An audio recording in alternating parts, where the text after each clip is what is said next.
What's going on here? Si Sampaguita po kasi, sir, she's distracted me. Wala naman po akong ginagawa eh. Yeah, but if you look at her ugly face, you'll get distraction already. Sampaguita, pwede bang lumipat ka sa likuran? Dito po? Hindi. Sige, atras pa. Atras pa.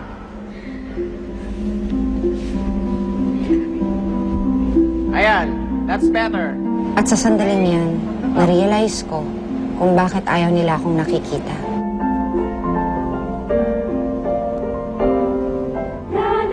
Dahil pangit ako. Sabi nila, noong buntis pa lang daw ang nanay sa akin, sabi ng tatay, paglihian daw ni nanay ang batang nagtitinda ng sampagitan. Oh, keep the change ha, pero pwede ba? Kanta mo ulit ako. Gusto ko marinig yung boses mo para marinig ko yung magiging anak ko eh. Sa aming sulok ng langit, kumatatagpuan. Ang cute! Parang di natitigman sa pangarap. Kaya lang, iba ang napaglihian ni inay.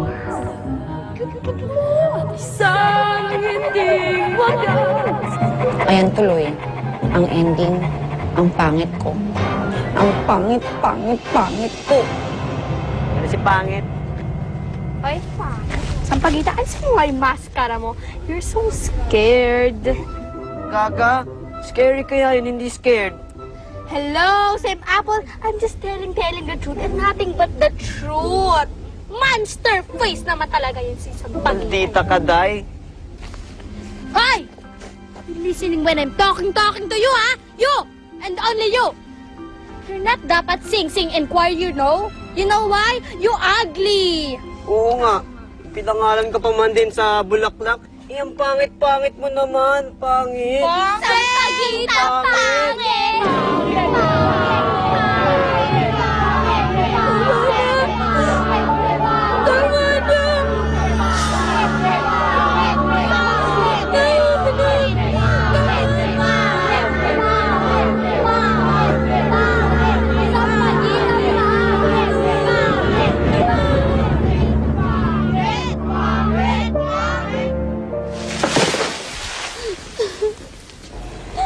Isa lang ang kaibigan ko, si Gary.